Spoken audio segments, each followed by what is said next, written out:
What's up, world? It's Tyson from the 224 Podcast. Hey, don't forget to follow us on Instagram, Twitter, TikTok, Facebook, and YouTube.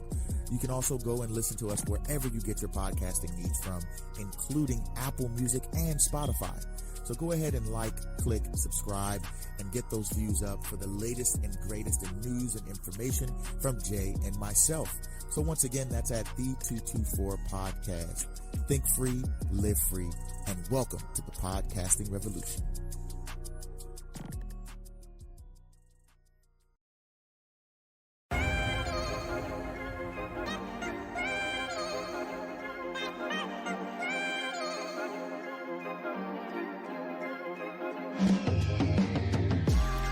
Yo, what's up, good? World? What's up? 224 shit. 224. We in the building. 224. Yes, we are. Indeed. The 224 Podcast. We are here. I'm Tyson. You already know what the fuck the deal is. Let's get it cracking. That's very aggressive. You know what? I come on very aggressive. Everybody, so you know, let's start over. Okay, let's do it again. Okay? Take two. Hello, everyone. Good evening. Hello, everyone. How are you? How are you doing today? Welcome to the 224 Podcast. Welcome to the 224 Podcast. My name is Jay. And I go by the monocle of Tyson. Moniker. You said whatever. monocle. Whatever. You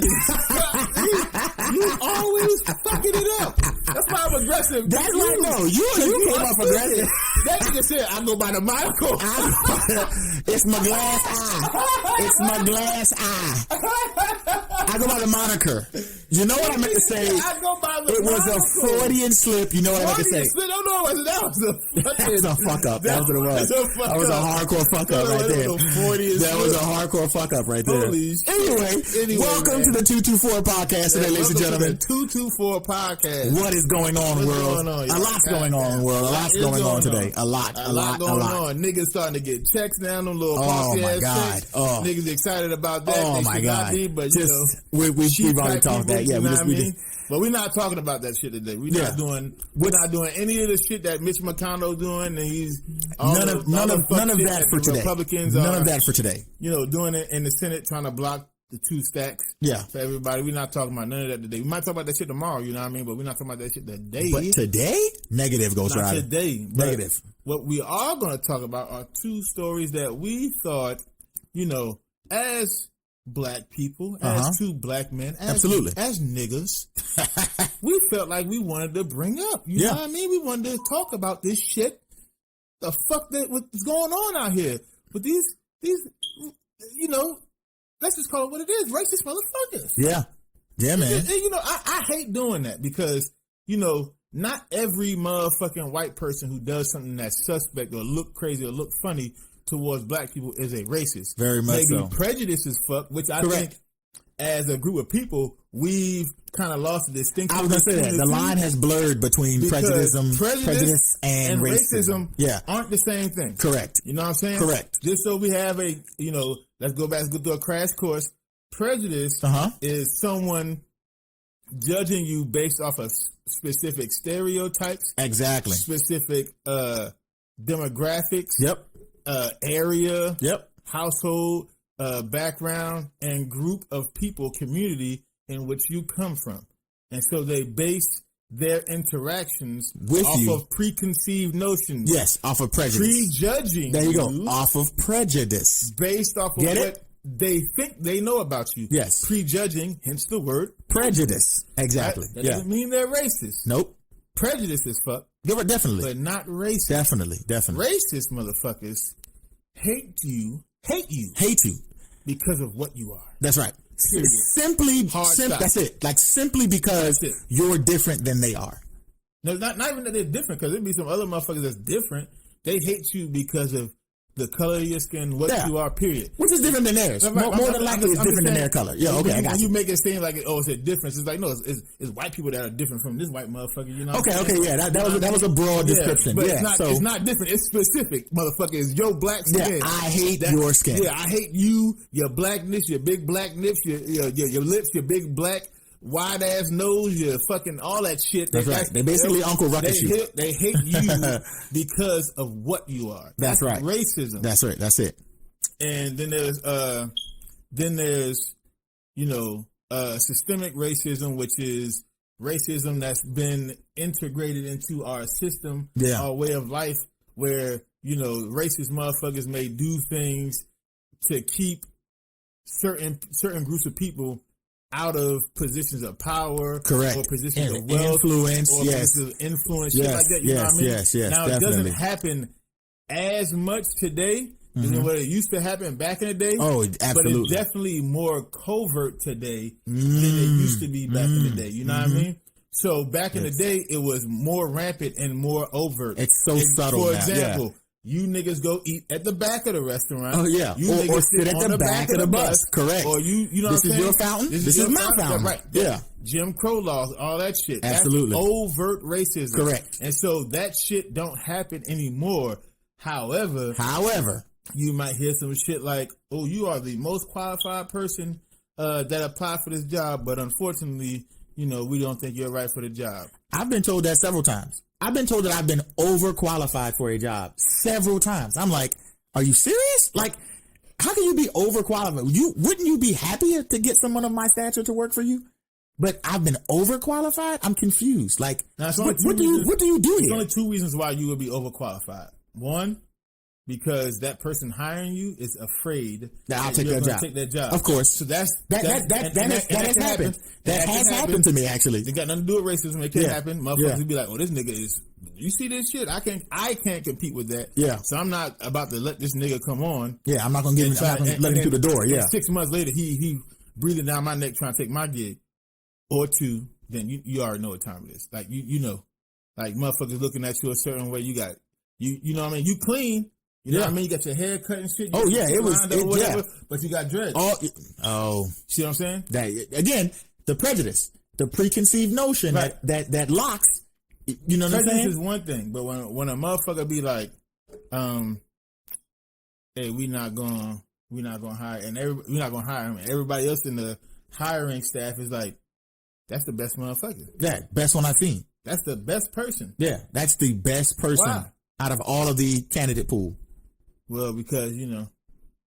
No, I don't know. We really don't know. Explain to me why I don't know. Because, again, you can prejudge a motherfucker, but if everybody else saying, "Yo, that's the best motherfucker," then it should be like a committee type thing. But the boss is like, "Nah, I ain't doing it," and that's that. And that's again, it ain't got nothing to do with prejudice, and it ain't got nothing to do with you being afraid that person's going to take your job. It's just straight up, you know what it is. You already know what time it is. So, again, when a lot of people call out systemic racism for things that aren't systemic racism, like you said, and I hate shit like that. The line is blurred. But you know, you have to be able to find the nuances and shit to be like, all right, that's systemic racism, because it's still some in there. Like, for example, the 13th Amendment is systemic racism. Oh yes, you know what I'm saying? Oh that is at bare minimum, it's a motherfucking tool for systemic racism. You know what I'm saying? So there's no way that you can tell me the 13th Amendment ain't systemic racism. Look at the prison system. You know what I'm saying? Look at the population of said prison system. That's right. You know what I mean? And I'm not even trying to sit here and say the black community don't have its own problems. We certainly do. Correct. But people who will try to overlook those problems because they're speaking about the 13th Amendment, no. They go hand in hand.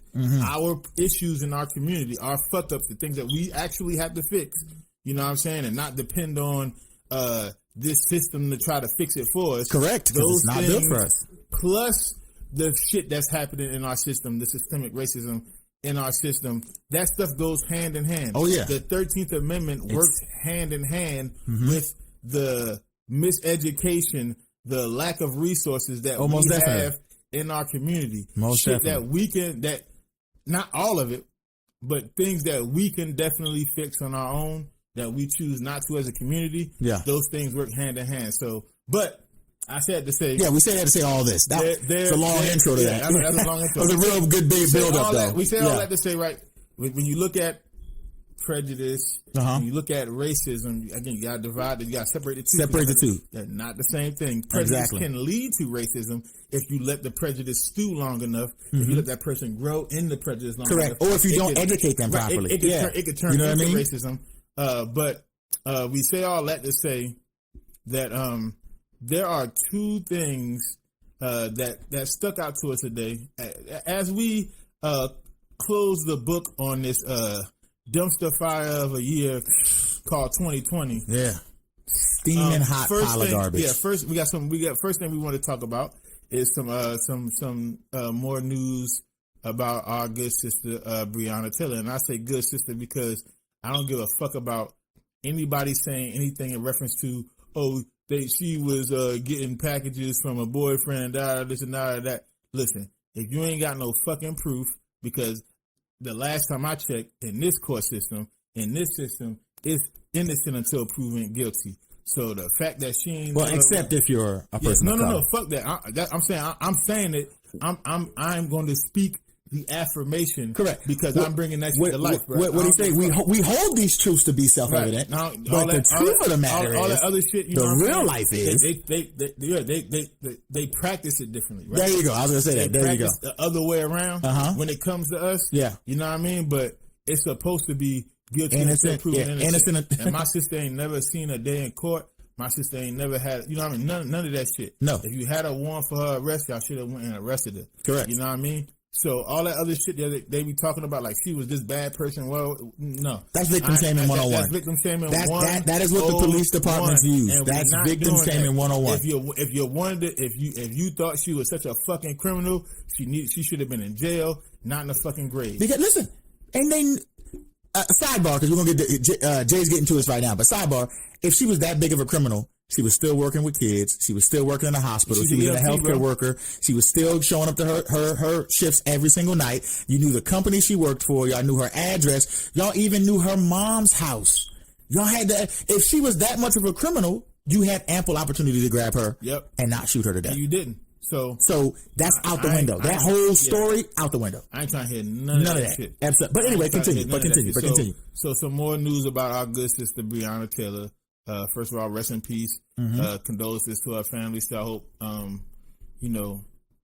I hope y'all are adjusting to life without her. And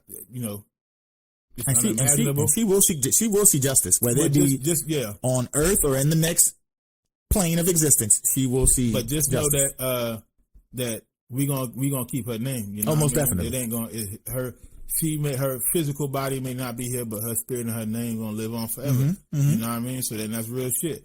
But the shit that we heard, according to a story from the LA Times. There's a bust of her to like a memorial for her in Oakland, right? Yeah. And over the weekend, some vandals smashed that shit up. So my first thing was, Oakland had a bus for Breonna Taylor? I didn't even know that shit. Me either. That was news to me, too. Like, okay. All right. Dope, but news to me. I didn't know that. Okay, but dope. So then the second thing was, why the fuck are they smashing? Like, you know how whoever did this ain't prejudice. Whoever did this was either this was one of the lowest trolls in the history of trolls, or this motherfucker's a racist, and I'm gonna go ahead and be like, this motherfucker's a racist. Oh, there was no question in my mind about that. A troll type nigga would be like, maybe that's a little too far. Yeah. And I'm in Oakland. Again, California, one of the most liberal states in the United States. You would think that racism lives everywhere, ladies and gentlemen, but you would think that in certain kind of states it would be like, at least. No, I wouldn't. Nope. A little bit more liberal, right? So California a little bit more liberal. Nope. I wouldn't think this, but in Oakland, California, right? Especially in the Bay Area. Don't get me wrong, there's racism in the Bay Area. That young lady was attacked a couple of years ago and was killed by that crazy dude on the subway. Remember, like 2 or 3 years ago? And but as they was alluding to, the person who smashed this bus is 100% a racist, and he's going to explain why. You're 100% a racist. You can't call this no other way. Right. You cannot call this any other way. Remember what I said in the beginning, where I was like, most of the racism now is covert. Yeah. You won't see it. It'll sound like, this type of speak, you know what I mean? Where it's like, oh, well, you sound like you seem like a good candidate, but, we just can't. Those are liberals saying that shit. Yeah. The motherfuckers who practice the most covert racism are liberals. Yeah, because it's not in your face. Let's be very clear about that shit right now. Yeah. The motherfuckers who practice the most covert racism in this day are liberals. You think New York and California are some liberal ass state? You be like, look at those states are blue. I guarantee you, those some of the most racist motherfuckers on the planet. Be for real with yourself. Let's keep it a whole stack. Let's be for real.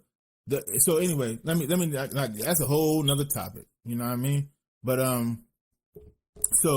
according to the LA Times, and the writer of this article is Leila Seidman. What she said was, in what officials are calling a vicious attack and an act of hatred, a bust honoring Breonna Taylor was smashed in Oakland over the weekend.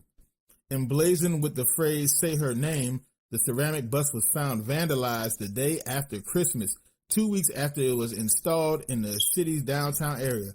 So the bust couldn't even stay up for a month before niggas tried to take this shit down. Like, come on, man. How pathetic are y'all niggas to attack a fucking inanimate object? You know what I mean? None of y'all, those same motherfuckers who did that will not run up on her boyfriend or ex-boyfriend, Kenneth Walker. Because he packing the pistol. None of y'all niggas won't run up on anybody else in Oakland. Say that shit was, you know what I'm saying, in Oakland, in the hood. I bet y'all won't go do that shit there.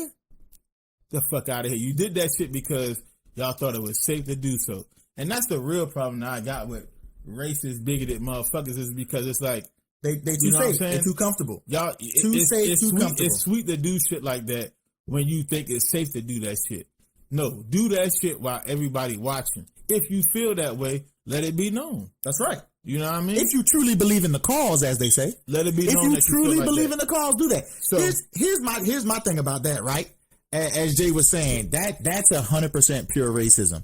But not only that, what kind of sociopath you have to be to hate something so much, or the visage, the image of something so much, that you attack an inanimate object. But not only that, it's something that is in memoriam of somebody who's dead. You attack the dead image.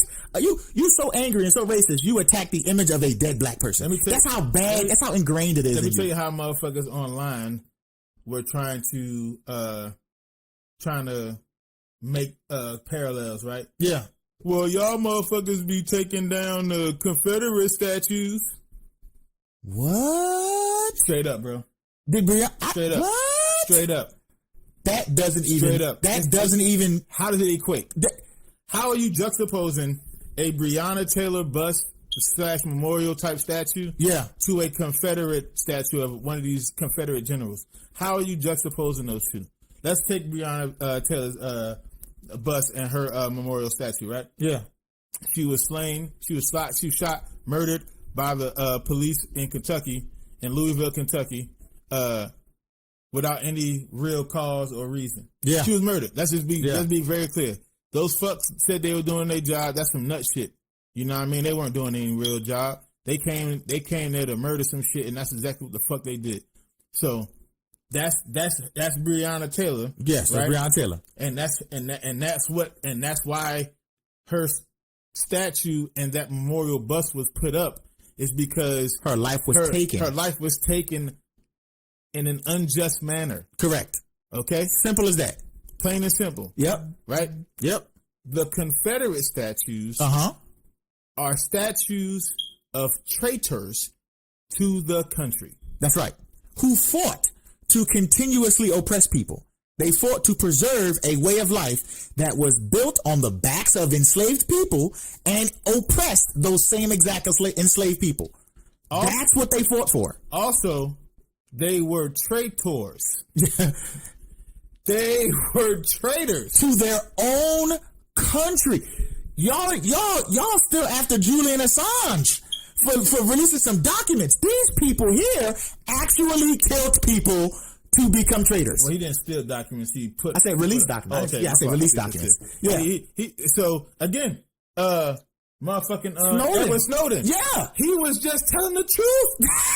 And y'all think about that. Your mother raised you to tell the truth. Say it again. They sent that. They had that nigga had to go to Russia.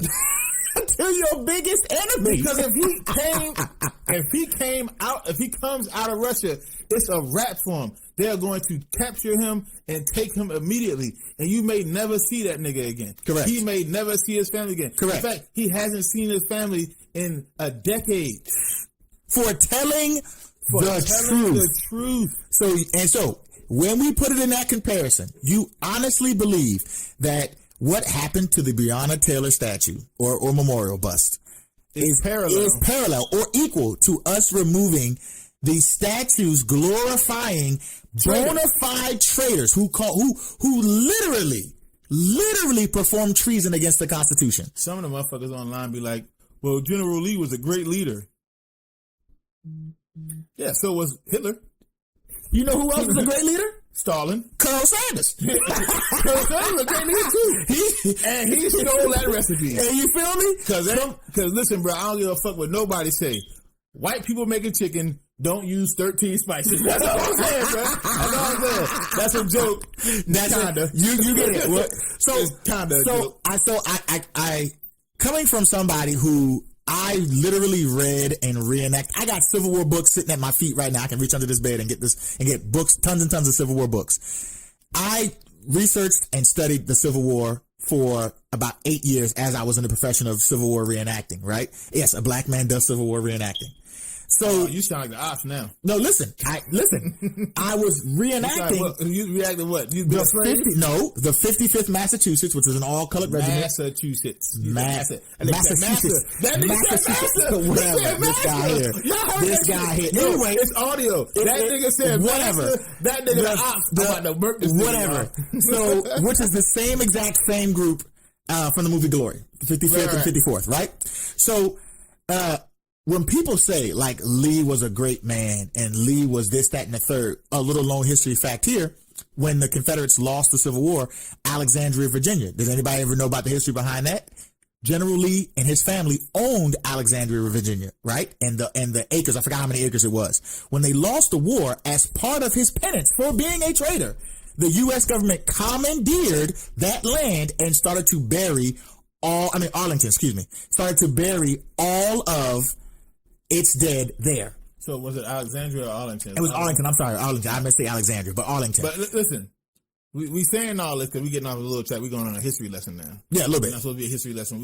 I was just saying that to say you can't equate a fucking Confederate cannot do it to a Breonna Taylor bust, or a George Taylor bust or statue, or a motherfucking Eric Gardner statue, or whoever. You know what I'm saying? Whoever we lost to the police using excessive force and they lost their lives in an unjust manner. Correct. You can't compare the two. Yeah. You know what I'm saying? And that's what motherfuckers are doing online. So let me go back to the LA Times article itself. A little more. Yeah. All right. So the artwork commemorated Taylor, a 26-year-old black woman shot to death. We're just going to replace that shot to death with murdered. There you by go. Police inside her Louisville, Kentucky apartment during a botched drug raid in March, which they found no drugs there.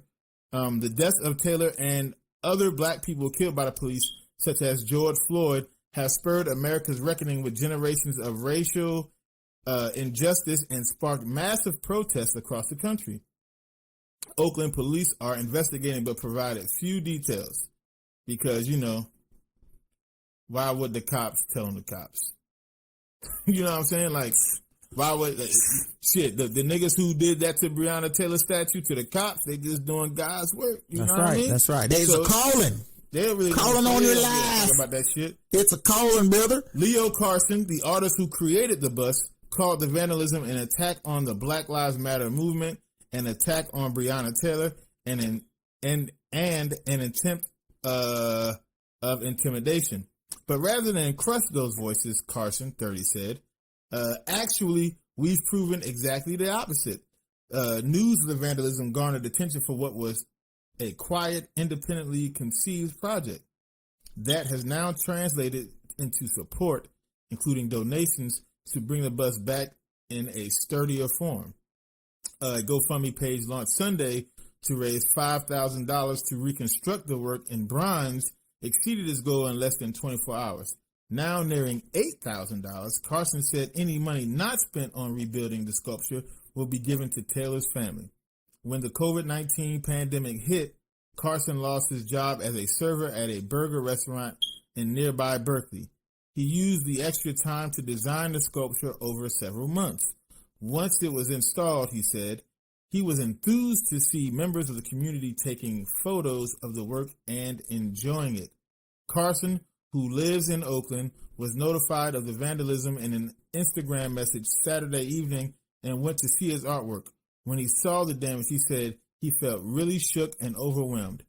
After surveying the damage, Carson thinks the vandal or vandals struck the work twice, once on the back of the sculpted head and once across the shoulder.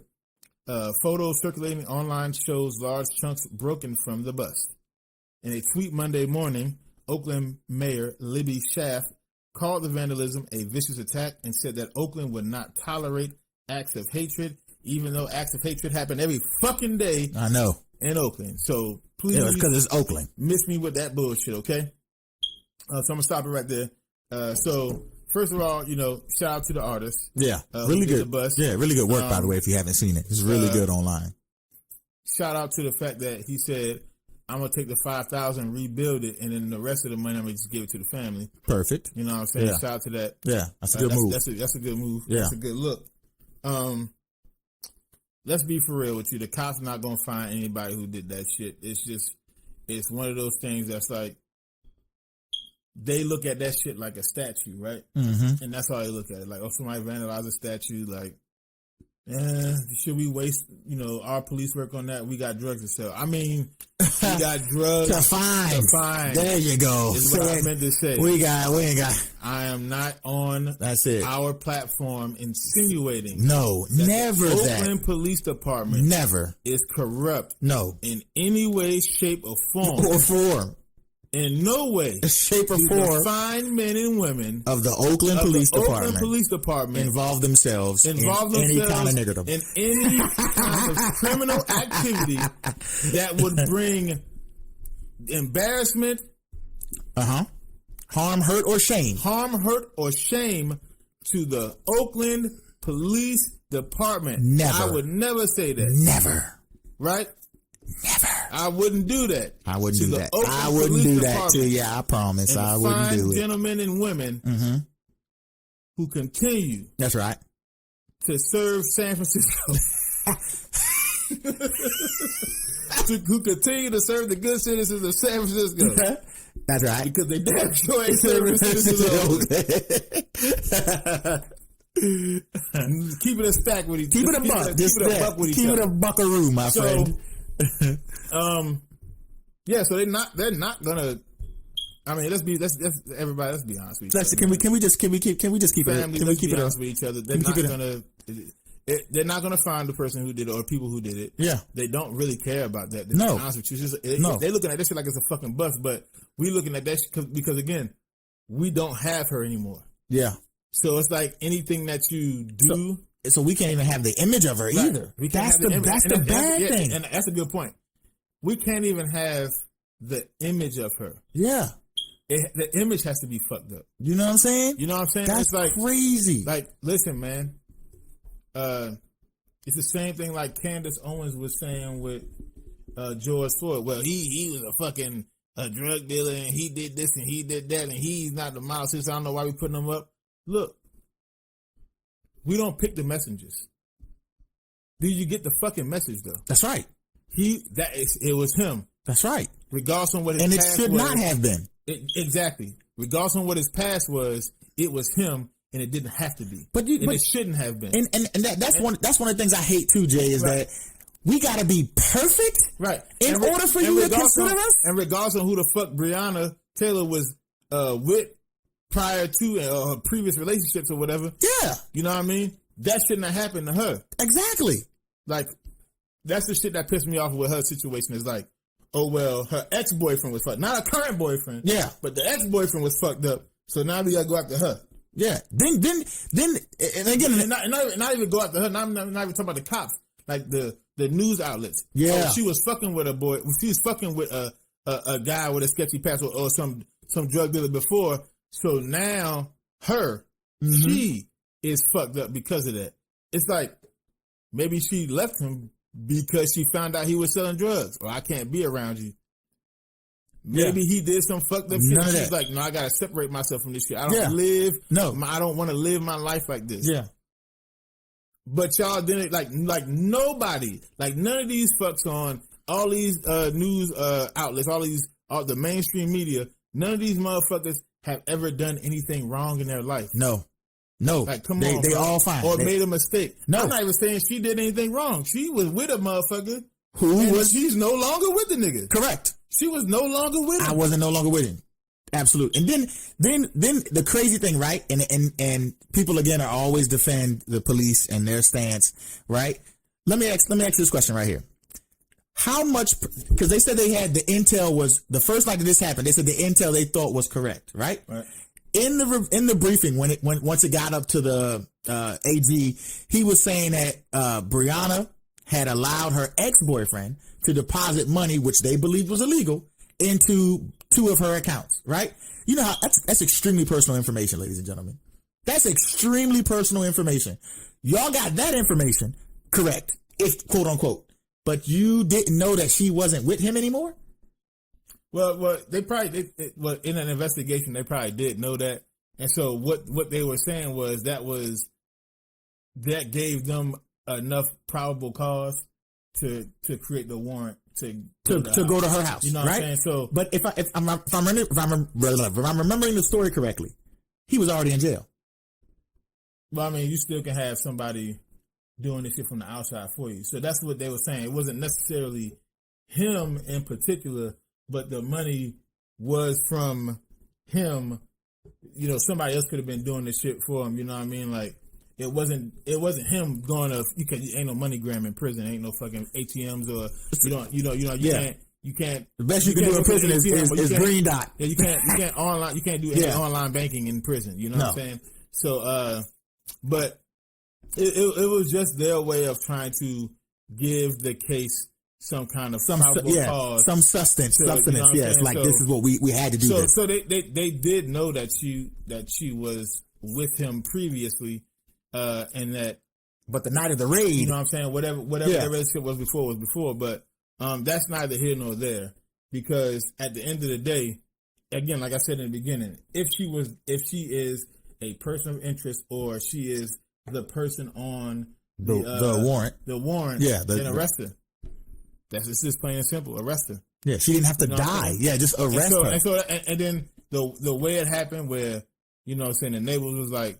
They weren't saying they was the cops. They was just banging on the door. Yeah, nigga, you gonna get shot if you not announcing yourself. So, but again, we going back. We constantly do this. Sorry, yeah, I know we going on tangents on this motherfucker. But still, please stay with us. Stay with us. Follow it down the rabbit hole. We go. All I'm but saying stay with is, us. With this particular case, man, and with this shit happening, you know what I mean.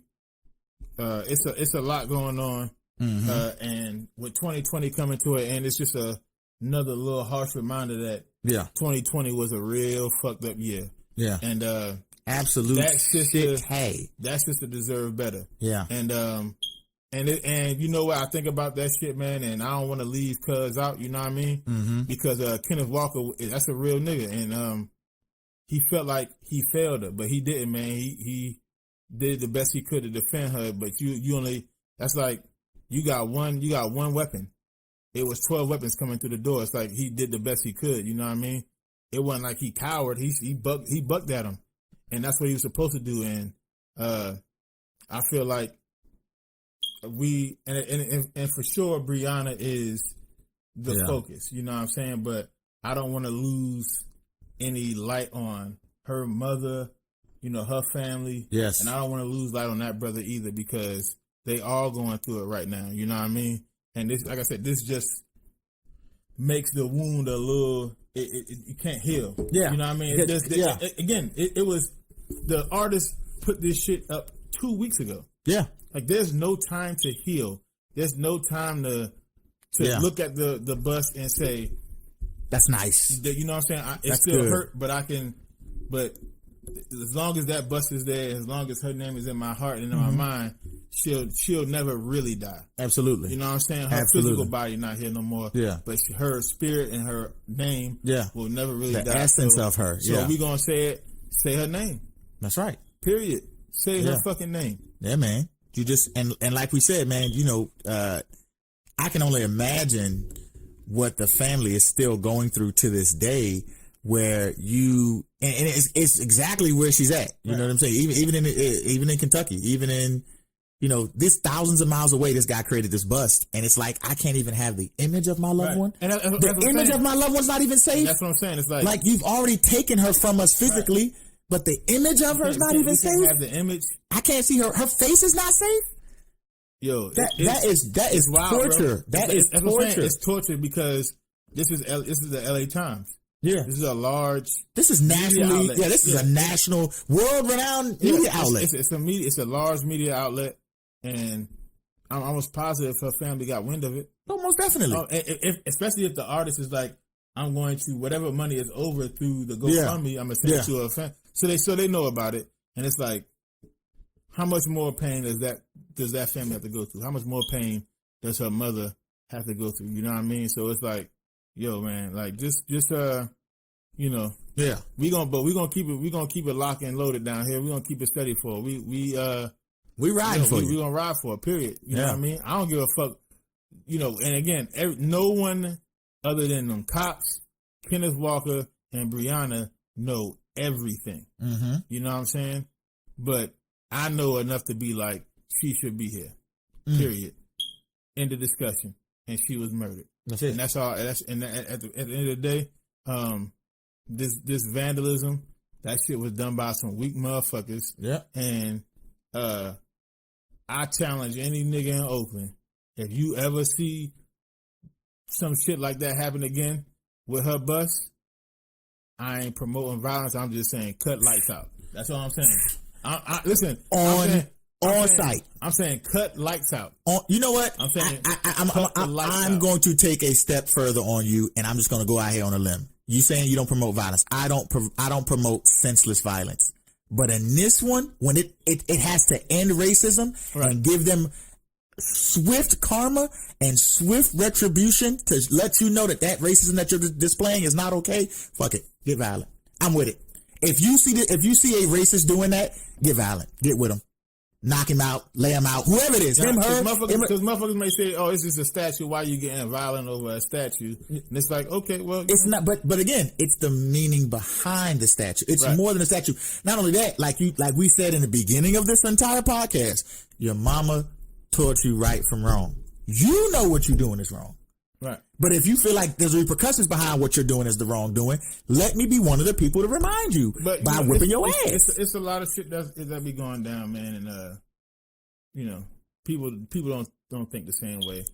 Even if their mother told them right or wrong, sometimes common sense or the lack thereof takes over, and right and wrong goes out the window, and it's just all emotion or all hatred or whatever, you know what I mean? So it like I said, man, I didn't even know she had a statue. I'm glad there's one up. You know what I'm saying? But you know what I mean? If you're gonna put it up there, I'm not saying you need to like protect it and guard this shit every day, but it's like it's not about guarding the physical statue, it's about guarding, like you said, bro, what the statue means. Correct. You know what I'm saying? Yeah. Because again, it's basically like her image being immortalized. Yes, you know that's right. Saying? And if she cannot be immortalized, bro, then it's like, niggas don't really want us to have shit. So it's crazy. We not about to let them do that. So anyway, rest in peace, Brianna. We love you, baby girl. That's right. Rest in power. And that's again, like I said, it's just make it harder to heal. So what's the next story, bro? What we got going on? What's the next, John? The next story is, man, a Karen strikes again. That's right, yeah. A Karen strikes again. Why? What the fuck what's up with these Karens, man? And these cows too, because it's cows out here. here. Yeah, it's cows and Karens. Cows and Karens out here. These motherfucking cows for real too. Man. And so if you're Kyle and Karens. If you guys aren't following us, or if you've been living under a rock for the past 9 months or so, Karens and Kyles are white people, Caucasians, who either make baseless claims, weaponize blackness, use their privilege, and they threaten cops or do outlandish, absolutely 100% socially unacceptable things to black people specifically, just randomly, right? So we say that to say this. On Saturday, a woman in New York at what's known as the Arlo Hotel, right, attacks a man and his son over a cell phone. It just so happens that the man she attacks is, what's his name? His name's like Keon something. He's a famous... don't say Keon something. Pull that let me pull up the whole article here. Pull that story up. Because, and again, it's not... I don't want to call it like... Oh, no, it is what it is. Yeah, it's Kenyon Harold. And if you know who Kenyon Harold is, he is a famous trumpeter. He's played he's done things with like Kanye. He's done things for Broadway. It's a different type of trumpeter. It's not a motherfucker who follows and be dick riding Trump. It's an actual trumpeter. Like he's an actual musician. I point that out. Yeah, I got you. I understand. Yeah, he's a famous musician. And his son, he and his son are staying at this Arlo Hotel on Saturday. And they come down for breakfast. They say the altercation happens around 9:30, 10 o'clock in the morning. So it's early in the morning, right? And they're actually staying at the hotel and have been staying at the hotel since Wednesday of last week. This woman who attacks them, who NYPD says they have now identified and will not release the name of this young lady, but are looking for her to press charges. BS. Anyway, so they come down for breakfast, and during this time, he said they're literally in the lobby for 5 minutes. And this woman is becoming increasingly agitated, and his son pulls his cell phone out of his pocket, and the young lady claims that that's her cell phone, that he stole her cell phone. Never met this kid before. This Mr. Harold has never seen this woman before. They have no interactions with this woman whatsoever prior to them meeting in the lobby. Right. Don't know her name, never spoken to her, anything. And she immediately claims that the young man has her cell phone. Right? Because black people are thieves. That's right. Because black people are thieves. The second thing is, upon claiming and just falsely accusing this kid of having her cell phone, she gets the manager of the hotel, who then immediately comes to her support. Yeah, because the manager's white, right? Yep, manager's white. So, yeah. Immediately comes to her support. Because black people steal. He doesn't ask questions. He knows that Mr. Harold is a guest of the hotel, doesn't ask any questions, doesn't ask the lady to calm down. There's a video where she seems extremely agitated. She is freaking out over this cell phone. And she demands that this 14-year-old boy takes the cell phone out of his pocket along with the manager. Right? In the video, you can hear her tell him, that's my cell phone. He's got it. Get it back. The dad's like, wait a minute. Hold on. Nothing's going on here. Why are you speaking to my son? He's a minor. You can't talk to him. Talk to me. No, they don't totally disregard the dad. Give him no respect whatsoever. Because, black fathers don't mean shit. Go ahead. Yeah. Totally disregard the dad whatsoever. And the manager's asking the 14-year-old kid to give the phone to him so he can see if it's her phone. Yeah. Disregard the father because again, black fathers are less than dogs. But go ahead, bro. Here's where logic goes out of the window when it comes to these Karens and these Kyles. He takes the phone out of his pocket and she's like, take it out of the case. That's my phone. Pause. Ma'am, if he just stole your phone, how the hell is it in a different case already? This is why right here. Because again, when you're talking about a black thief, they also wizards. Are wizards too? No. Listen, he was casing her. Okay? No pun intended. He was casing her. No pun intended. And he knew exactly what type of phone she had. Okay? Obviously, right? I know the dad said they never met this lady before. Never met her. But obviously he was casing her, right? Yeah. Oh, he was. So he knew what type of phone she had. So then what he did was, tell him what he did. He went into his bag of stolen goods, found a case that fit that particular phone at that time. That's right. And then stole that phone, put the case on it to make it seem like that wasn't her phone when really it was. Because again, black people steal. That's right. And we're very good at it. According to Karens and Kyles. That's right. So you know what I'm saying? So that's so I can understand where she was coming from when she said that because she wanted the phone to come out of her case, right? Wait. Even though, and listen, and in the time that he stole the phone, he went through the process of changing the home screen. Correct. Making sure that all the apps on the phone were different. Yep. Making sure that the app was tied to his account and not hers. Yeah, absolutely. Taking all of her pictures out. And he RoboCop the shit out of that phone. I mean, he went through, he did a number on that phone to hit that phone now his. That's right. But that's her phone, though. Correct. Oh, and the story gets better. So throughout this video, you hear Mr. Harrod constantly ask, "Ma'am, they don't make one iPhone. So they only make one iPhone?" And she's like, "I'm for sure it's mine. I'm for sure it's mine." So after about 2 minutes of verbal jousting, they go back and forth. Mr. Harrod is like, "You know what? Forget this, son. We're leaving." He takes his 14-year-old son and they walk back to the elevators or go back to their room. She chases them down the hallway and tackles the 14-year-old boy. Mr. Harrod. Stop right there. Stop. Yeah. Don't say nothing else real quick. Okay. Let me say this. At that point, as a father, and I'm saying this right now, because I don't give a fuck about her being a white woman or nothing like that. As a father, if any adult, male or female, attacks any one of my children, that's your ass. That's period. Listen, period. You cannot explain your way out of this ass whooping. You finna get this work. That's it. You finna get this work. And I'm saying this on our podcast, on our platform. You about to get this man work. Or woman. That's right. Because we believe in equal rights and left. We will bust your ass. I believe in everything equal. I will equally fuck you up. That's right. If you attack my children and you are an adult, man, woman, doesn't matter. That's right. You will get fucked. That is not a warning or a threat. That is a fucking promise. Do not attack my children. That's the problem that I have with this Karen right now. Yeah. Is because in other situations, Karen's just called the cops, which is still dangerous as fuck. Yeah. Because you're calling the cops on black people. And then like the one in Central Park with the dog yes. She was like, "There's a black man in there." She used his blackness. That's right, as a weapon. You know what I'm saying? As a weapon. You know what I mean? But in this particular case, she looked at this kid and was like, "It's okay for me to jump on him in front of his father." Yep. And it's way too comfortable. So my question is now, what did the father do? Continue. The father wrestles her off of him, right? And restrains the young lady for the story says about 10 seconds or so. He ends up actually, because she was swinging and stuff to restrain her, he actually like scraped his knuckles and stuff up. Right. Once again, he's a world-renowned trumpeter. He makes his money with his hands. Right. Because you can't press the keys without your fingers. Right. So he scraped his knuckles up. He had to get like stitches in like one of his knuckles. I think he busted it to the bone. Like, so it was like a serious injury for people who use their hands. Once all of this was said and done, the manager says he called the police. Before the police got there, this young lady was waiting outside. Come to find out, she had simply left her phone in the back of an Uber.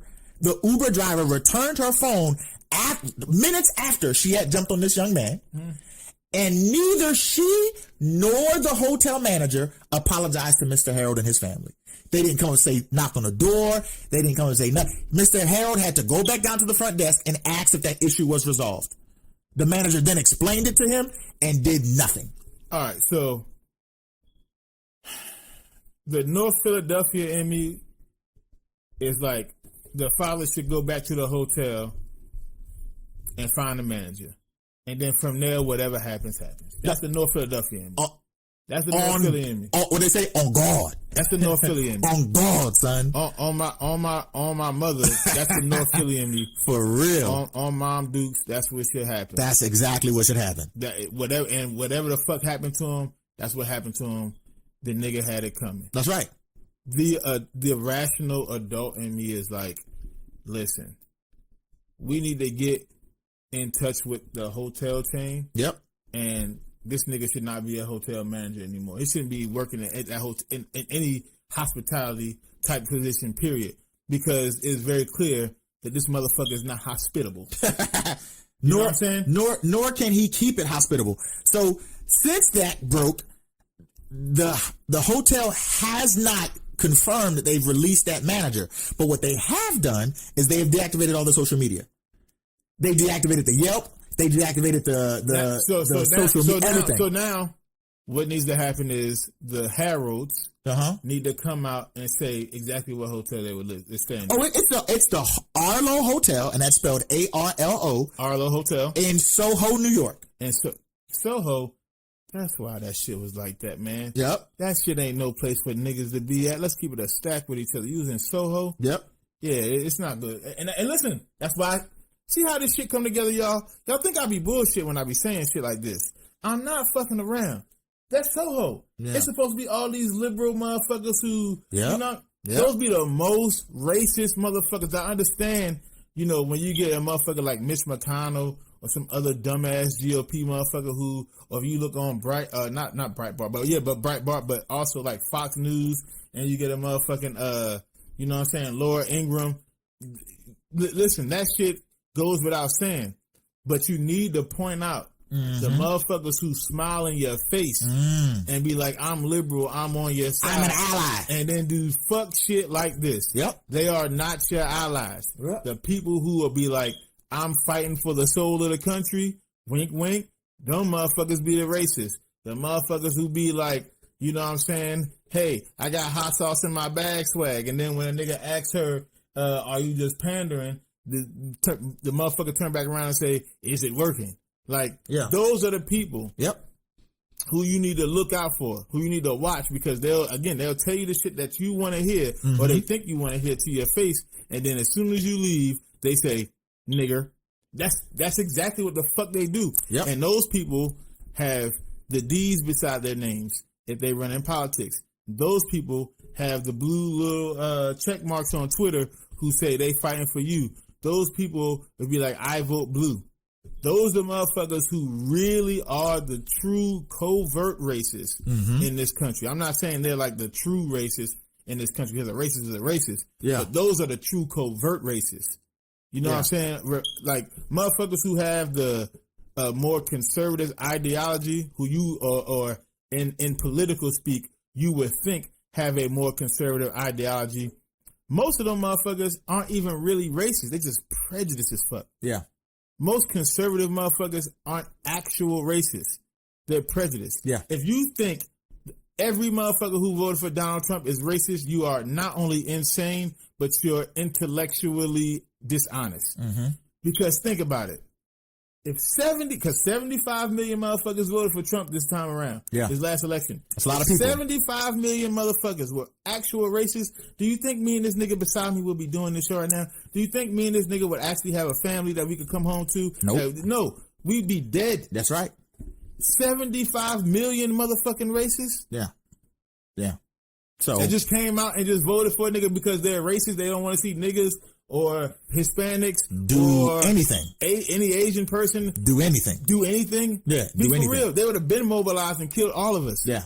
And 75 million motherfuckers is still more than the entire population of African Americans in this country. In this country. Definitely. By millions. Yeah. By far, ladies and gentlemen. We'd be dead. Yeah. So again, cut the bullshit, cut the nonsense. These type of motherfuckers in Soho, New York, liberal New York, liberal ass. It's a blue state. It's a blue state. Soho. New York's a blue state. That's where the racists be for real. Yeah. So don't try to put your fucking blue glasses on, your blue goggles on, so you get that fucking blue vision, so you don't see the shit that you're supposed to see. Yeah. Those motherfuckers are the true racists. Again, the Arlo Hotel in Soho, New York. Trash. The manager trash. I'm not saying the whole hotel. No. If the hotel trash. Oh yeah, the hotel. They deleted it instead of saying, you know what, we're gonna not even we're gonna investigate into the bottom of this. Like they didn't even do that. Like for them not to say that or say, listen, he done. We put him on leave or he just gone. Period. I forgot I got Yelp. Let me see what they put up on Yelp. Let me see what they put up on Yelp. These motherfuckers deleted or deactivated their social media accounts because they didn't want people coming after them. That's how fucked up this place is, man. Come on, be for real. They could have done anything to try to rectify the situation because, again, that father and son were guests at the hotel. Yeah. They paid money to be at the hotel. Yeah. They were paying guests. They were patrons. They were customers. Yeah. They were patronizing your piece of shit hotel. They were customers there. And they got treated worse than any customers that had been there at that same time. Why were they getting treated like that? They paid money just like the rest of them motherfuckers who was staying there. So why were they treated differently? Why were they treated harshly? Why was the Karen given the benefit of the doubt with her claim? Correct. Why weren't they given the benefit of the doubt with their claim? That's right. How come the little 14-year-old kid was automatically a thief? Mm-hmm. Automatically. This is what they put up on the Yelp, right? So it says, public attention alert. This business recently received increased public attention, resulting in an influx of people posting their views on this page. So we temporarily disabled the ability to post here as we work to investigate the content. While racism has no place on Yelp and we unequivocally, reject racism in any form, all reviews on Yelp must reflect an actual first-hand customer experiences, even if it means disabling the ability of users to express points of view where we might agree with or not agree with. So not only did they disable that statement is just BS. Yeah, the statement basically is saying, we're going to deactivate everything because we don't want the backlash because we really don't give a fuck about any of that shit. Yeah. Again, what we care about is our bottom line. That's right. It's our green, our dollar. Because again, if we allow you motherfuckers to keep commenting on Yelp and our fucking rating keeps going down. Oh yeah, it's down to a 2.5 star on Yelp right now. It's affecting my bottom line. Yeah. So we can't let y'all comment on here because we really don't want to take in what y'all saying because we don't give a fuck about what you're saying. Yeah. We care about getting this money. That's it. And okay, fine. Mm-hmm. That father and that son gave y'all money. That's right. They paid to stay there. That's right. Why the fuck did they get treated different? You still not answering the question. No. And they won't. They paid to stay there. Mm-hmm. Why did they get treated differently? That's right. By your fucking manager. Fuck the racist ass Karen, racist ass guest. You can't control that. I forgot to tell you that. She wasn't even a guest at the time, Jared. God damn it. God damn it. Wait. God damn it. She checked out of that hotel 2 days earlier. And she had came back to the hotel. The report said she came back to the hotel for an itemized receipt to charge it to her company. God damn it.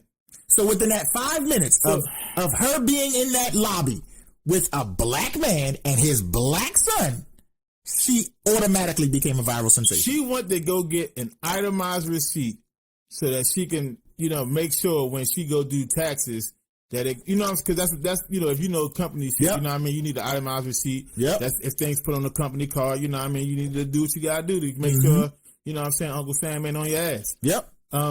But within 5 minutes of being back at the hotel and just seeing niggas, it just enraged her. That's it. That nigga stole my phone. Stole your phone? That fast. Never seen you in their entire fucking life. They had and in 5 minutes of meeting you, they stole your phone. Yeah. This is how I know that bitch was skied up. Like she was on cocaine. Oh, she was on the slopes. That's how I know. She was on the slopes that day. She was in the Uber. She was in the Uber and she was getting her snort on. She was doing a couple of rails, man. She was railing the fuck off. Because she thought the nigga stole her phone. Yeah. When the phone was in the Uber. Yeah. And the Uber driver was like, "Hey, man, you forgot what the fuck going on here?" But listen, true. And also, too, in the logical steps, right, of when you lose your phone, what's the first thing you do when you lose your phone? Hey, man, can you call my phone for me? If If the manager was like, "Ma'am, are you sure that's your phone? Well, let's give it a call." If his pocket started ringing, then we would have had a situation. Yo, that's my phone. This is my phone number. Call it. I bet you that shit ring. Yes, you feel me? The dad also, and because it was it was really like a blitzkrieg with both of them in this video. They both came at him at the same time. Like all she had to do was whisper in his ear, "Please, I'm a helpless white woman, and they've stolen my phone. Protect me. Come to my defense." And this white dude was like, "Dun da da da! Hey niggers, come over here and give me this phone." Again, right? They were patrons. They followed no logical course of action at all. If you thought that was your phone, you are dial guilty. your number. Hey, you got a cell phone, you right? Manager, sure do. Yeah. Okay, here's the phone number. Put your number in. Bow, bow, bow, bow, bow, bow, bow, bow. That's it. Man, that's not your phone. That's not your phone, man. This shit ain't Simple. ring yet. So this entire altercation that took 7 minutes or so. That shit would have happened. This is how irrational Karens be. What? That shit would have. He would if that manager wasn't as racist as Karen. If Kyle wasn't as racist as Karen. Yeah. Because we gonna call him Kyle now because that's what the fuck he was. Yeah. If he did that, yeah, I promise you, she'd have been like, "That's my phone. I'm trying to tell you, ma'am. The fucking phone didn't ring. Yeah. It's not vibrating. It's not doing nothing. That's not your goddamn phone. I called your phone. The phone is ringing. It went to voicemail. That phone ain't doing nothing. Oh, yeah. It's not your phone. It's not your phone. It is my phone. You're a nigga lover. Oh, God. It gets better. It gets better. Because, and by better, he means worse. Because she released a statement. And guess what? What? She's the victim.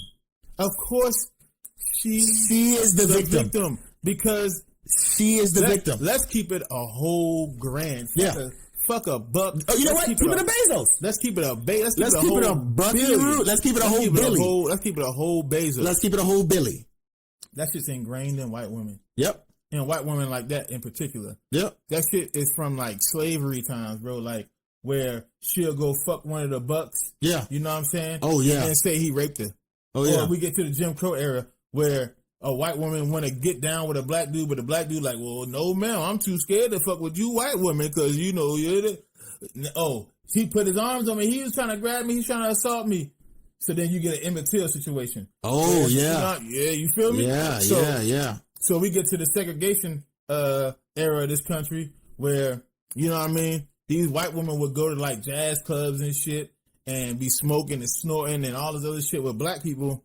And then when their white counterparts come in, it's like they drag me here. They drug me. I didn't want to be here.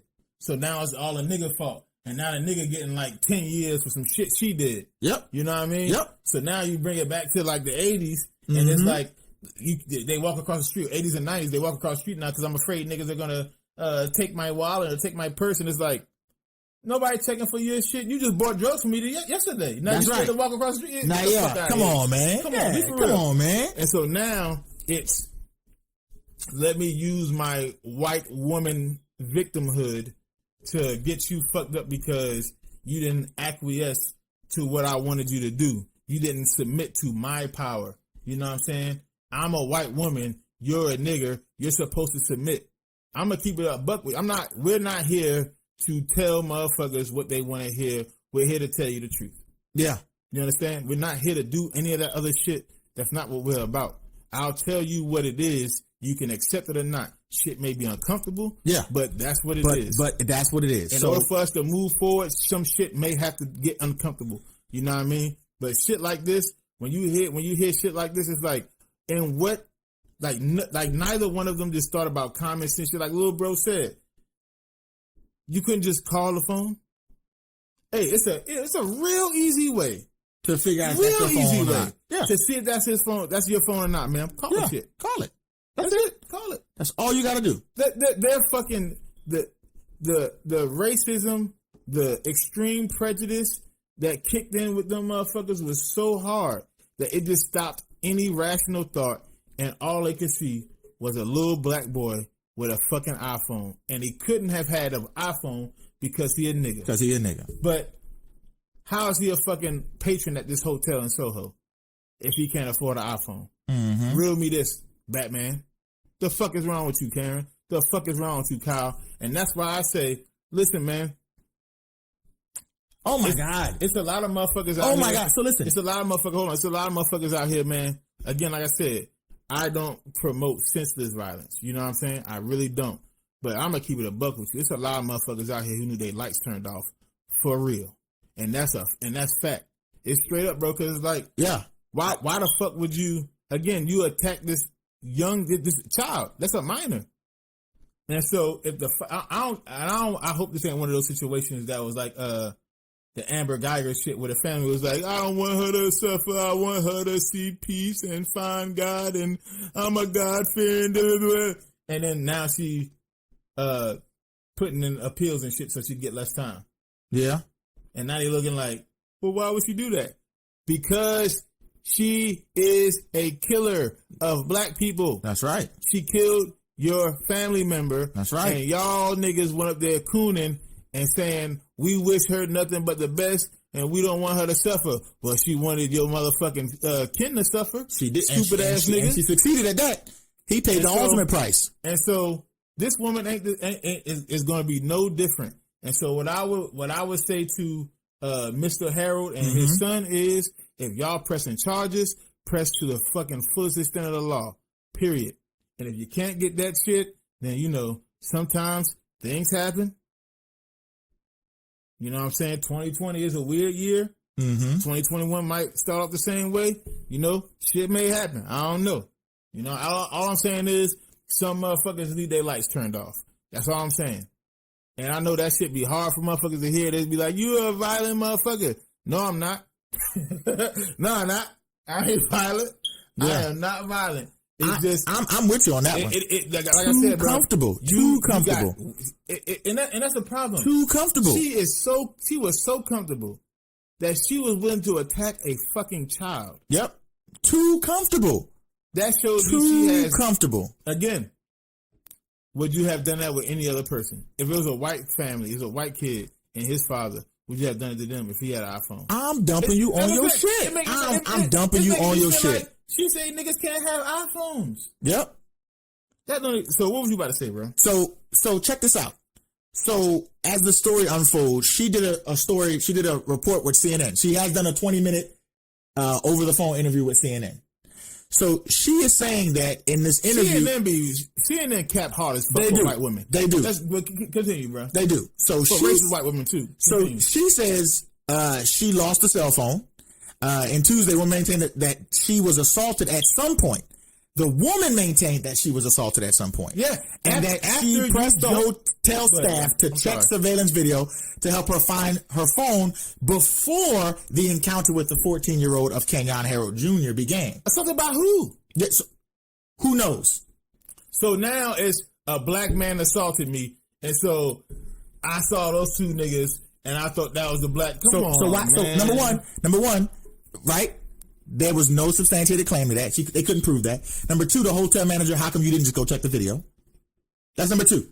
Number three, and this is what they're doing to save face. She's saying she asked another person in the lobby to empty their pocket before accusing Mr. Harold Jr.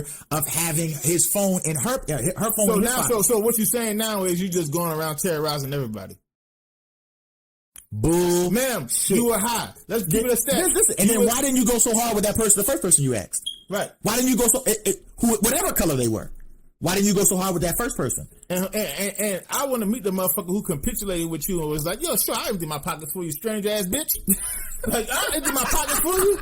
Don't worry about it. I'll just empty my pockets for you. The natural reaction is, bitch, I don't know you. I don't know out of my face. Fuck out my face. Empty your pockets. You're about to empty out your eye socket. You feel me? I'm about to knock you the fuck. You get the fuck out of my face. She was in that bitch. What the fuck is wrong with you? Tweaking hard, ladies and gentlemen. She was in there tweaking hard. That's drugs, ladies and gentlemen. That's drugs talking to you right there. When it's like you going around, I lost my phone. I lost my phone. Empty your pockets. That's drugs. That's cocaine. That woman was on cocaine. And the cocaine fueled her prejudice and racist tendencies. And she was like, I'm about to go fuck with these niggas. So to further push what Jay said earlier, check this out. They haven't identified her. CNN refused to release her name. NYPD is refusing to release her name because we all know how Black Twitter works. They capped before. Because we know she is done. See, once that information gets out, she is done. We know that for sure. She's 22 and she lives in California. Listen, people, again, like I said, the shit may be uncomfortable. Yep. It may sound fucked up. Yep. But I'm telling you, the largest concentrations of racists are in California and New York. Period. And that's because a lot of people in California, a lot of people in New York are covert racist. It is not what you think it is.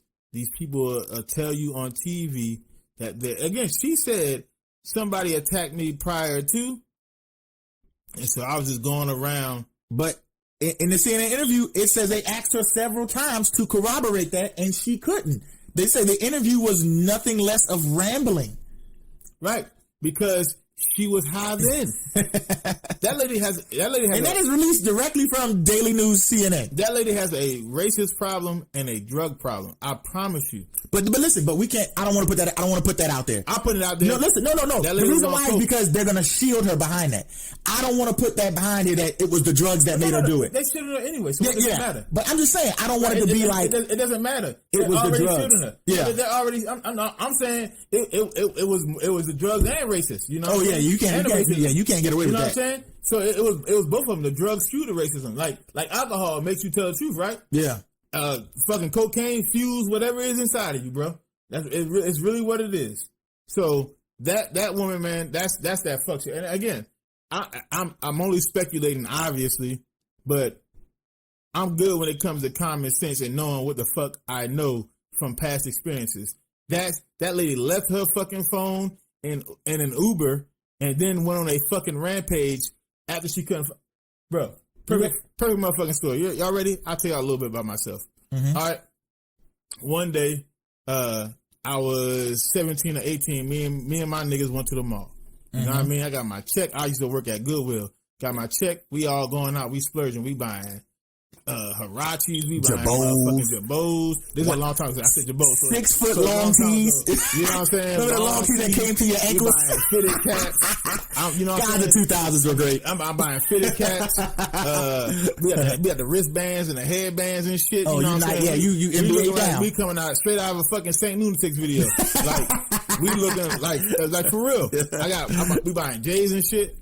So we got a bunch of bags and shit, a whole bunch of bags. Yeah, man. We get on. I think we get on a bus. We got a whole bunch of fucking bags. Yeah, you little young niggas on a bus with a ton of bags. Like we just like, why the fuck did none of us drive? We got that's a whole other story too. That's a whole other story too. Bro, I get off I got the bags with me. Yeah, on the bus. Yeah. On the bus. Yeah. Bro, before we went to the mall, we had like 6 blunts in rotation. Mm-hmm. I mean, we done. Yeah. Done. Baked. We in the mall floating. Yeah. I'm not even sure how I purchased all my shit. I might have gave somebody extra money. You know what I mean? But I'm floating. Bro, I get off. I'm like, yo, I left my shit in the mall. Nigga, I jumped off the bus. And went and walked around the mall 3 times. My nigga Maurice called me and was like, and shout out to my nigga Mo. He was like, man, I got all your bags at the crib right now. Get your ass. You can't be that high, bro. I was so high. I was about to start. I was gonna go to the store and be like, give me my shit now. Y'all niggas took my shit without giving it to you. You took my money. Like, that's how heated I was. I got you. I had my bags on the bus. I was just so fucking out. I was so in the zone. I was on cloud 9. Mm-hmm. That was some good weed we were smoking. That was that gas. The kids call it gas these days. That was that gas. That was that 93. That 93. That was that diesel. That nigga was smoking on that diesel. That was that oil. That nigga was smoking on that Texas tea. That's what the fuck we was doing. We was on some shit. That's it. And so I said that to say, yeah, when you not in your right mind, you do stupid shit like this. Correct. But I wasn't going around calling anybody nigger or cracker or honky, beating people the fuck up. Yeah, that was that was out of pocket. This lady is attacked those 2 black men because 1, she was probably not in her right mind, And I don't give a fuck what nobody say. Your cell phone is not going to turn you into losing your cell phone not going to turn you into a fucking monster. It may fuck your day up. You may be paranoid about some shit because there may be some shit on your cell phone you don't want niggas to see, but it's not going to turn you into a racist. You know what I'm saying? True. That was already there. True. You know what I mean? She lost, she didn't, and she blamed him for I saw an iPhone, that's my phone. That's not racism, that's drugs. The racism was that nigga took my shit. Yeah. The drugs was any iPhone I see is my iPhone. Correct. So you can't tell me that woman wasn't on drugs on top of the racist shit she did. Yeah. That lady, and then the Uber driver came and said, yo, this is your shit right here. This is your phone. You left it in my car. And she wasn't like, oh. Yeah, she wasn't embarrassed. She wasn't, oh, I'm so very sorry. Right. I literally just attacked someone for this phone. No remorse whatsoever. She's just like, well. And then left. And that's it. She was like, took another bump and just hit it. She was like, I'm out. That's, like I said, bro, that's drugs to me. I don't care. I don't give a fuck. Niggas could come at me. She could come at me. That's drugs. Yeah. I'm suing them for slander. No, bitch, you on. Do a toxicology report then. If it's slander, do a tox report. Yeah. Were you on the oxys? Were you on the Quaaludes? Do a tox report. Were you on that? You on that white girl? Were you a white girl on a white girl? Nothing. She said. Just saying. She was attacked prior to that. But listen. By who? But the Arlo Hotel, the hotel in which the incident happened, that actually has cameras, did not release a statement that she was previously a victim. They're not releasing anything. They want to separate themselves from the situation because they don't give a fuck about anybody involved, even though the father, Mr. Harold, and his son were paying guests at your trash ass hotel. But I'm saying, even so they don't want to say anything because I understand. They want to separate themselves from the situation because then what's going to happen is because the manager, that not only did he not help the fucking guest, not the woman who used to be a guest, that wasn't a guest at the time. Nope. Not only did he help that woman, but he also actively participated. Yeah, he fucking enticed that woman. Yeah, he antagonized that woman. He supported her. And I'm gonna stop you right there. Not antagonized, but he did antagonize her. I want to read this because that's exactly what Mr. Harold said. Listen to the transcript of how this went down. Right. So, as we already gave you the precursor, she demanded the young man hand over the phone. The child responded, "This is my phone." Mr. Harold added, "Are you kidding me? You feel like there's only one iPhone in the world." This is verbatim from the video, right? The hotel manager then steps in and says, first of all, he tells you his title. "I'm the manager of this hotel. I'm just trying to help." And he asked the young man, "Let me see the phone." The dad said, "I don't care. This is my son," adding that he and his son were a guest in the hotel and they were heading to he and his son? He and his son, excuse me, were heading to brunch or heading to breakfast. The manager added, "I'm just trying to figure out what's going on in my lobby." Mr. Harris responded and said, "You're not helping, and what you just did was disrespectful. You asked my son for his phone in front of me after I told you no." Right? That was disrespectful. The young lady then literally says, "Take the case off. That's mine. Literally, get it back, please. Get my phone." She's whispering this to the inside the ear of the manager.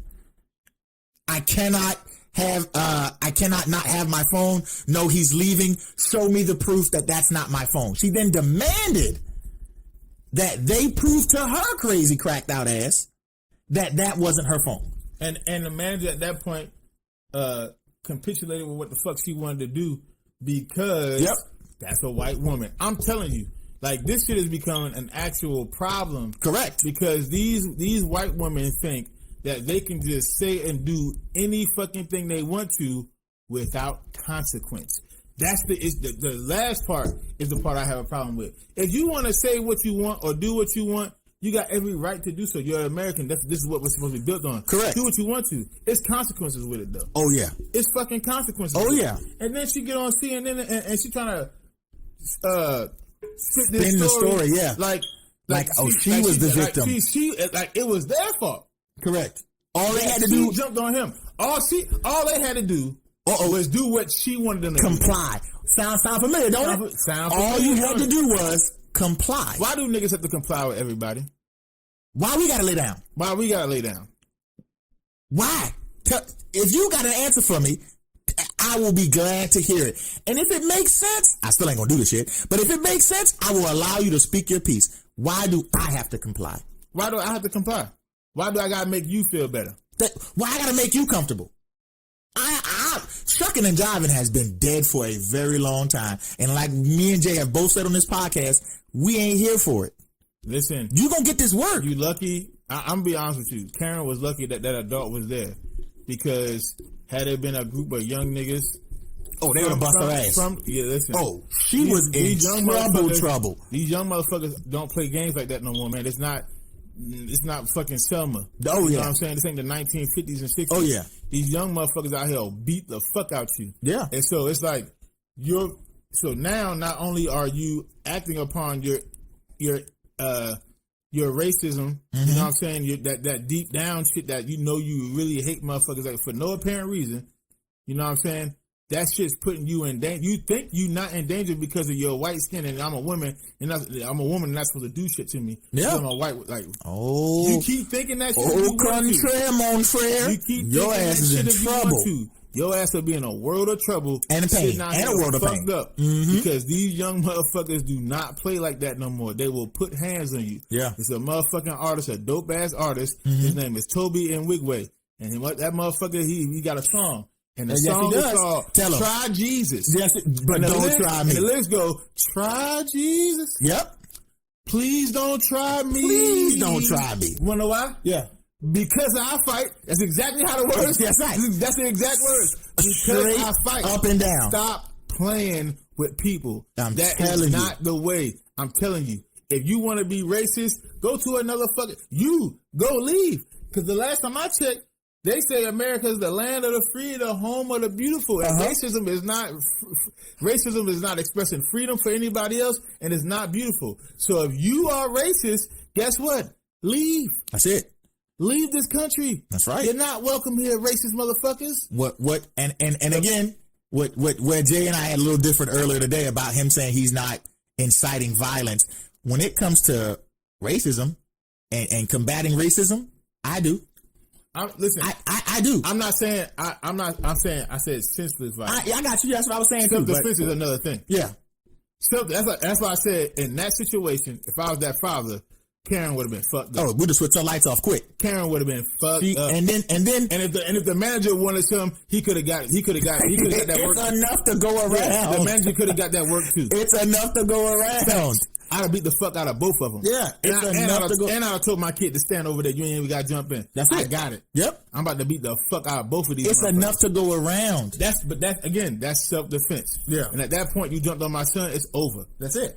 And if any motherfucker want to jump in for her or anybody else, all y'all can get this. They gonna get it too. I'm handing them out. That's it. Stimulus checks out. That's it, baby. You ain't even gotta do nothing. I'm ready to give it to you. What Randy Bone say? Cold cash, baby. Straight cash. Straight cash. Straight cash. Straight cash. I'm handing them out. Straight cash. How you pay for that ass whipping? Straight cash, homie. Straight cash, homie. Straight cash, homie. For real. I'm telling you. So at the end of the day, man, like when you think about stories like this, about Breonna Taylor's bus being vandalized, about this little young 14-year-old kid, minor, being assaulted, his father being assaulted by nothing less. It's assault. White woman, assault. By a coked out Karen, and the coked out Karen being antagonized by a fuckboy Kyle. Yep. You know what I'm saying? At a bullshit ass Arlo Hotel in Soho, New York. Yep. You look at this shit and it's like, as a people, as a community, we're trying to heal. You know what I'm saying? Mm-hmm. And we got our own motherfucking problems, issues, our internal issues. Yeah. You know what I'm saying? We do, and those aren't the problems of everybody else. Those problems aren't caused by anybody else. No. They may have. They may be side effects of problems caused by everybody. Exactly. else. They didn't have to be problems. Mm-hmm. We made them problems because we felt a certain way about other shit. You know what I'm saying? Gotcha. But that's not no one's else fault but our own, as far as the community is concerned. Agreed.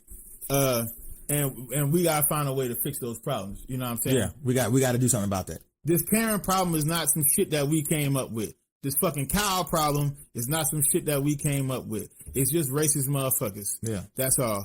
It seems like a bitch who can't handle her coke. Lost her phone, straight up lost her fucking phone in the Uber. got coke, you know, in that coke rage. She like, oh shit, now she going around a hotel. She turned all the force and That's how you made her sound. A hotel. She wasn't even a guest in. Nope. The hotel guy was like, she was trespassing. Bruh. No. Bruh. Just, you know what? I was going to try to say something profound. Fuck that bitch. Fuck that hotel manager. Fuck that hotel. And if I was the Harolds, I'd be like, nigga, it's nothing less than that bitch being in jail. That motherfucking hotel manager being on the streets in a cardboard box. That's right. And that hotel being renamed Harold instead of Arlo. That's right. And that's why I'm going to end that shit. That's fuck it. them niggas and fuck everybody else involved. So at the end of the day, I say this right here. We are a voice box of the people. That's right.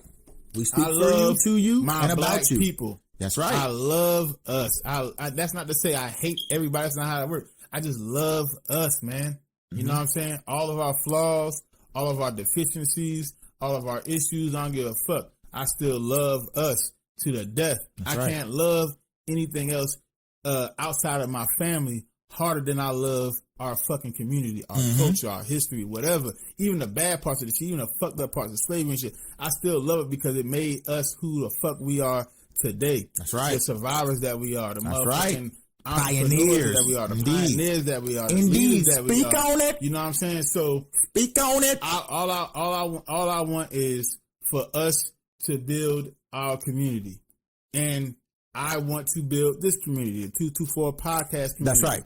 That's right. So please go to Facebook. Go to YouTube. Instagram. Go to Twitter. Instagram, TikTok. That's it. Man, follow our shit. Subscribe. Man. Like. At the 224 podcast. That's at THE 224 PODCAST. Man, listen, we also are on every streaming platform. That's Spotify, Apple Music, iHeartRadio, Tuned In, Podbean, Podcast Addict. We are everywhere. We're on Google Play. We are everywhere. Go find us. Whatever one you prefer, you know what I'm saying? Follow our fucking our podcast. You know, like it. Do whatever you gotta do, man. Please support us, man, because 2021, we're going to grow this fucking podcast. Oh yeah. We're going to grow this community. Yeah. Because it's going up. We want to be one of the pillars in the community. You know what I mean? That's one of our imperatives, is being a pillar of positivity in our fucking community, in our motherfucking in our society. You know what I mean? In our culture, because this is what we do it for. That's culture. Right. For the culture. So one time for the one time. Fuck with us. Yes. Go to our social media, like, follow. Go to anywhere that you get your podcast fix from. Anywhere that you get your podcasting from. Go there. Find the 224 podcast. Follow our podcast, man. We trying to do daily episodes. You know what I mean? So please fuck with us. That's right. We love y'all. Listen. We love everybody. This shit, we gonna keep fighting this shit. We not gonna let shit like this ride. Nope. You know what I mean? And if we get big enough, I promise you, when shit like this happen, we ain't even gonna talk about it no more. We gonna go directly to these people and be like, yo, y'all need help? What's good? That's right. Once we get into a position of that, and that's really what I want to do with this podcast, man. I want to build this podcast so we can be in a position to actually do real good and like actually help people, because that's really what I want, man. I don't give a fuck about anything else. I just want to be able to help people. You know what I mean? Like I said, in my life, I did a lot of taking, and I'm in this. And they say it's a saying, in this world, you're either gonna build or destroy. Well, as I've gotten older, I've learned that as human beings, we have the propensity to do both. That's right. We have the propensity to build and destroy. That's right. You know what I'm saying? And at times. Either one is necessary. That's right. At some points, it's necessary to build. Speak on it. And other points, it's necessary to destroy. That's right. And at this point, I want to build. And I want to build with y'all, the community, our people. So please support us, man. Again, social medias. We're everywhere. We're everywhere. All the streaming platforms. We on it. Follow us, like us. Do what y'all do, man. And that's going to be the end of the show today. That's the show today, ladies and gentlemen. Listen what I'm telling y'all. Protect yourselves. That's right. Protect your family. Yep. Protect your children. That's right. Protect your community. At all costs. Protect your culture. That's right. You know what I mean? At all costs. And protect your freedom. Mm-hmm. It is not illegal to think yet. Yep. Niggas can go purchase guns legally. Yep. Just like we can purchase iPhones too. Yep. Just like you go to the store and purchase an iPhone. Just like you can buy an iPhone. You can buy purchase a firearm legally. And so I know motherfuckers on the blue side will tell you, these same motherfuckers who be like, no, let's get rid of the guns and shit like that. Them same motherfuckers do shit like this. Yeah. It be the motherfuckers in blue. Yep. Who say she was from California in New York. In Soho, New York. It be them motherfuckers who be like, let's get rid of all these gun laws and let's do strict gun laws and let's not have that. Listen, black people, if you are able to get a firearm, protect yourself and your family. Do you understand what I'm saying to y'all? Mm-hmm. Don't let these people take your rights away from you.